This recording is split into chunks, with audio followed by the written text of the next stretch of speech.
आजकल के बच्चे दिन भर मोबाइल चलाते हैं, गेम खेलते हैं, फेसबुक व्हाट्सएप चलाते हैं, सत्संग करते नहीं हैं, जिसके कारण बच्चों की बुद्धि भ्रष्ट हो जाती है। गलत गलत ख्याल आते हैं, गलत गलत विचार आते हैं, गलत गलत विचार, गलत गलत, क्योंकि गलत संगति में गलत बातें करते हैं तो अपने आप वो मस्तिष्क में घुस जाती हैं, वही वही विचार, वही वही ख्याल आता। जैसी संगति होगी वैसी रंगत जीवन में होती है। संगत बहुत मायने रखती है। आप कितने लोग इस बात से सहमत हैं कि संगति जीवन में मायने रखती है, अच्छी भी और बुरी भी। अच्छी संगति आपको अच्छा बनाएगी और बुरी संगति आपको, अब देखो ना, मैं दो लोगों के नाम बताऊंगा, आप समझना। अयोध्या में रहकर बिगड़ गई माता कैकेयी और लंका में रहकर नहीं बिगड़ पाए विभीषण।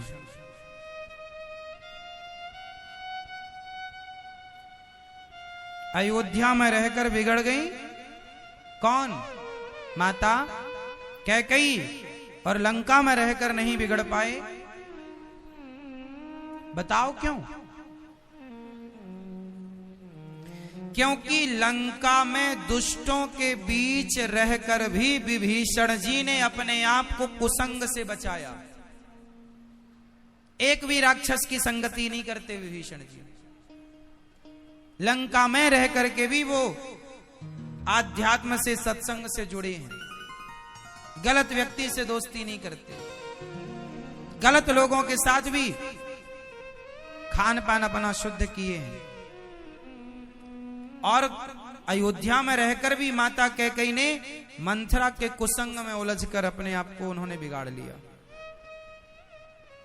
हाँ, आपकी बहू कितनी भी पढ़ी लिखी क्यों ना हो, कितनी भी बढ़िया क्यों ना हो आपकी बहू या आपकी सास, अच्छा संग मिलेगा तो वो और अच्छी हो जाएगी, बुरा संग मिलेगा तो वो और बुरे को अच्छा मिल जाए ना तो बुरे अच्छा हो जाता है, और अच्छे को बुरा संग मिल जाए तो अच्छा बुरा हो। मतलब आप तय नहीं करेंगे कि आप कैसे रहना चाहते हैं, आपका संग तय करेगा कि वो आपको कैसा बनाएगा। आपकी डोर आपके संग के हाथ है। इसलिए कहता हूं कुसंग से बचना है आपको, गलत लोगों की संगति से दूर रहना है आपको, ये निर्णय आपको लेना पड़ेगा। काजल की कोठरी में कोई रहे और सोचे कि कालिख ना लगे, नहीं हो सकता। शराबियों के बीच में आप रहें, गलत संगति में आप रहें और आप गलत चीजों से बच पाएं, ये बहुत कठिन है। इसलिए अपने संग को ठीक करो। संगत से गुण आते हैं, संगत से गुण जाएं, लोहा जड़ा जहाज में पानी में उतराए। लोहा पानी में डूब जाता है, क्यों? सही है, लोहा पानी में डूब जाता है, लेकिन वही लोहा जब नाव में जड़ जाता है, लग जाता है, तो वो लोहा आपको पार लगाने में सहयोगी बन जाता है। तो नाव से जुड़कर लोहा स्वयं पार होकर औरों को पार लगाता है, और नाव से अलग हो जाए तो खुद डूबेगा, औरों को डुबाएगा। बस कुसंग लोहा है जो खुद डूबेगा, औरों को डुबाएगा, और सत्संग की नौका से वह कुसंगी भी जुड़ गया तो स्वयं पार तो हो जाएगा, औरों को पार लगाएगा। इसलिए संगति बड़ी है। तो आज आप लोग एक चीज यहां से सीखिए और सीखते चलिए, क्योंकि ये बातें अब रिपीट ना होंगी इन 7 दिनों में। जो बात हम एक बार कह देंगे वो फिर रिपीट ना होगी 7 दिन। 7 दिन क्या, महीनों तक रिपीट नहीं होती। इसलिए बांधते चलो गांठ, सीखते चलो। क्या सीखा आपने? कुसंग से बचेंगे, हमेशा क्या करेंगे? सत्संग, अच्छे लोग। आप दोस्ती भी सबसे मत करो। आपके फ्रेंड में आपकी सखी सहेलियों में भी सबको इन्वॉल्व ना रखो, वो अच्छे लोग रखो जिनकी जरूरत है, जो अच्छे विचार वाले लोग हैं, चाहे स्त्री चाहे पुरुष। जो गलत बात करने वाले हैं, निगेटिविटी वाले हैं, उनको हटाओ। पॉजिटिविटी बड़ी चीज होती है, सकारात्मकता। नेगेटिविटी खतरनाक है, नकारात्मकता। अर्जुन के सलाहकार थे भगवान श्री कृष्ण और दुर्योधन के सलाहकार थे मामा शकुनी। देख लो दोनों की क्या, दोनों के साथ। इसलिए जीवन में आपका सलाहकार बहुत मायने रखता है कि आप सलाह किन से लेते हैं।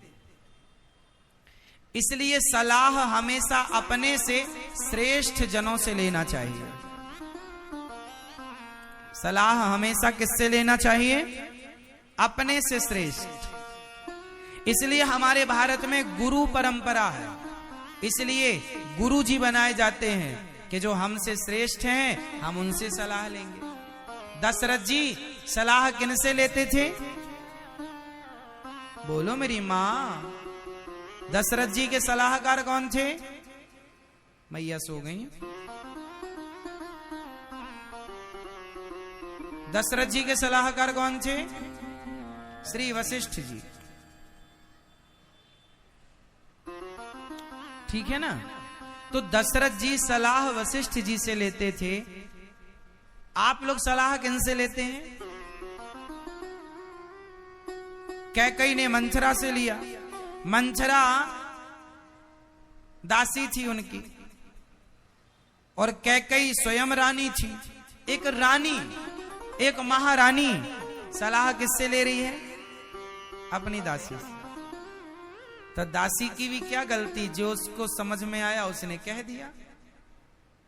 गलती तो आपकी है जो आप सलाह ले रहे हैं। भाई ये तो समझो कि जो जितना अनुभवी होगा, इसलिए सलाह उनसे लो जिनको अनुभव ज्यादा है, जिनको ज्ञान ज्यादा है, जो सफल हैं।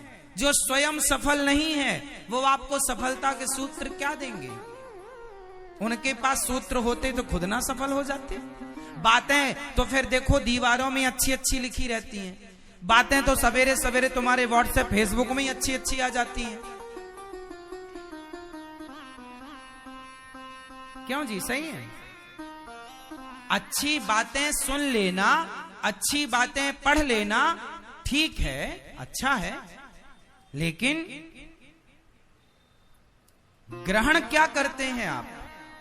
एक बात बताएं, भगवान राम का चरित्र उठाओ।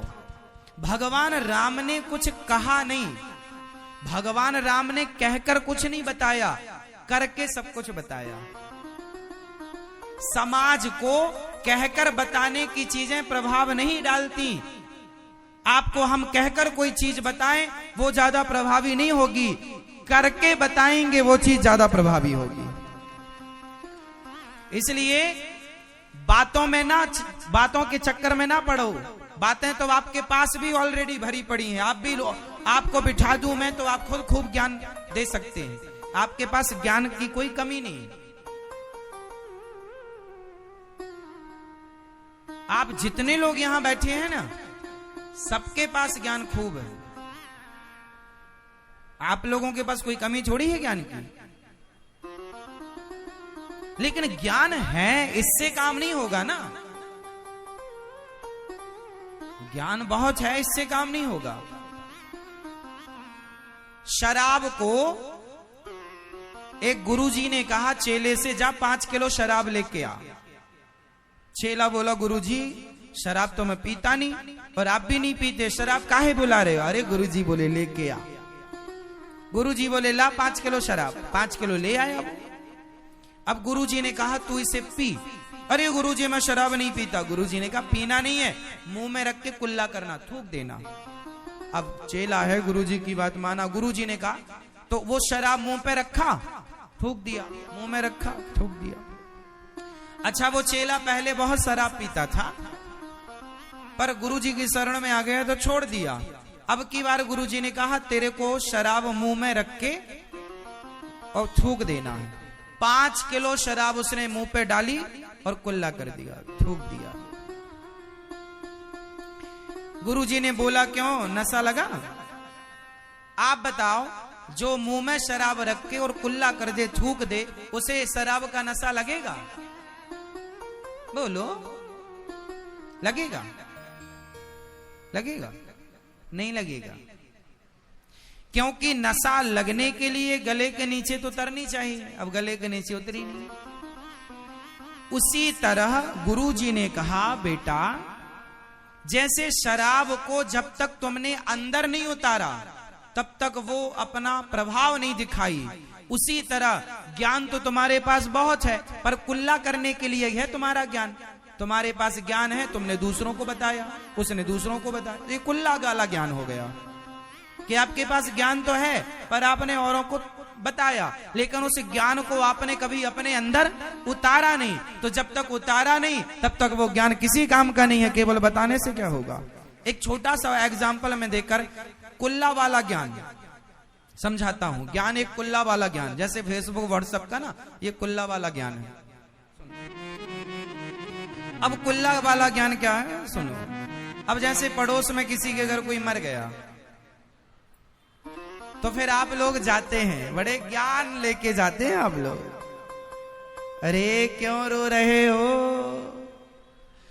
मरना तो सबको है एक दिन। जब आपके रिश्ते नाते में कोई मर जाता है पड़ोस अड़ोस में, तो आप लोग जाते हो ना, स्त्रियां स्त्रियों को समझाती हैं, पुरुष पुरुष को समझाते हैं, अरे क्यों, ये तो मृत्यु लोक है, यहाँ तो मरना ही पड़ता है, क्यों रो रहे हो। ऐसा आप लोग खूब समझाते हैं ना। इसका मतलब यह हुआ कि आपको ज्ञान है। इसका मतलब यह हुआ कि आपको ज्ञान है, तब तो आप समझा रहे। अरे आप लोग इतना बढ़िया समझाते हो, सामने वाला चुप हो जाता, अच्छा ठीक कह रहे हो तुम, ठीक नहीं रोएंगे अब। लेकिन जब वही घटना आपके घर में घटती है, किसी की मृत्यु होती है, तो फिर आप रोते हैं भयंकर, छाती पीट पीट के। फिर क्या होता है, फिर वो आता है आपके घर, या वो आती है आपके घर जिसके घर आप गए थे समझाने, तू क्यों रोती है, ये मृत्यु लोक है, आना जाना तो लगा रहता है, सबको ही मरना, तुम भी मरोगी हम भी।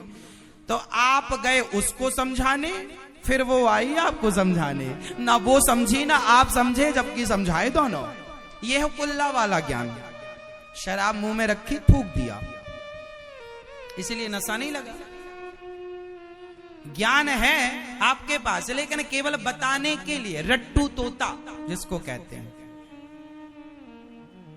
है सिर्फ बताने के काम का है, उतारना नहीं है कुछ। और जब तक जीवन में ज्ञान उतरेगा नहीं, तब तक उस ज्ञान का कोई अर्थ नहीं। आप बताओ, ज्ञान होने से कल्याण होगा या ज्ञान उतरने से कल्याण होगा? बोलो मेरी मां, ज्ञान होने से कल्याण होगा? बोलो। जब तक उस ज्ञान को आप चरितार्थ ना करें, जीवन में उतारे नहीं, उस राह पर स्वयं चले ना, तब तक उस ज्ञान का क्या अर्थ? तो आपके पास ज्ञान की कोई कमी नहीं। सबके मरने में सब जा जाके समझाते हैं। उनके घर गए तो आप समझाए, आपके घर आए तो वो समझाए, पर समझा कोई नहीं। ऐसा होता है कि नहीं? ये हम जो कह रहे हैं सही है या गलत है ना मेरी माँ? हमारी माताएं तो खूब बढ़िया समझा लेती हैं, पर खुद नहीं समझती।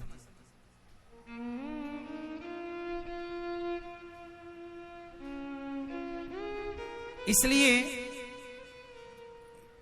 ज्ञान को धारण करना है, और कुसंग, मंथरा जैसे कुसंग से, श्रेष्ठ जनों से ज्ञान लो।